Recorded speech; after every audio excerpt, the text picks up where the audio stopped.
In yesterday's PR stunt to show everybody that Trump is still alive, he announced that Space Force headquarters would be relocating from Colorado to Huntsville, Alabama, and forever renaming the place Rocket City. In explaining the Tangerine Turd's reason for doing so, he says, "The problem I have with Colorado, one of the big problems, they do mail-in voting. They went to all mail-in voting, so they have automatically crooked elections, and we can't have that. When a state is for mail-in voting, that means they want dishonest elections, because that's what that means. So that played a big factor also." Pretty terrible reasoning, especially considering Alabama does in fact have mail-in voting, for now, although be it with tighter restrictions, leaving Democrats and Republicans like Doug Lamborn of Colorado scratching their heads wondering why Trump would waste billions of taxpayer dollars to move Space Command headquarters. Quote, "You're rewarding people who voted for you, but it makes no sense from a national security perspective."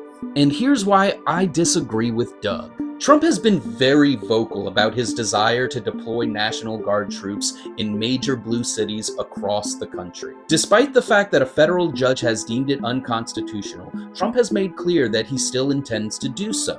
And the purpose is to take control of local elections and intimidate voters. Because midterms are coming up and Democrats are overperforming across the country despite their low approval rating. So what we're seeing here is Trump literally moving a military base from a blue state to a red state. So I ask, if you were to plan a federal takeover of states controlled by your political opponents, would you want your military bases in those states? Now you might say to yourself, if I was planning a federal takeover, wouldn't I want my military bases in those areas where they would be fighting? But if you know your history, you might recall that the American Civil War kicked off when Lincoln attempted to resupply Fort Sumter, which was housed in recently seceded South Carolina. Soldiers at the fort were beginning to starve, and as an attempt to hold peace between the North and the South, Lincoln decided to resupply Fort Sumter with non-military provisions by sending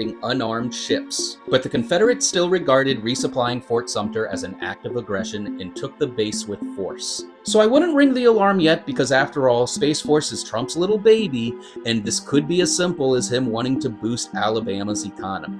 But if this becomes a pattern and he starts trying to move more military bases from blue states to red states, I would start being very concerned with what he might be planning. What do you think?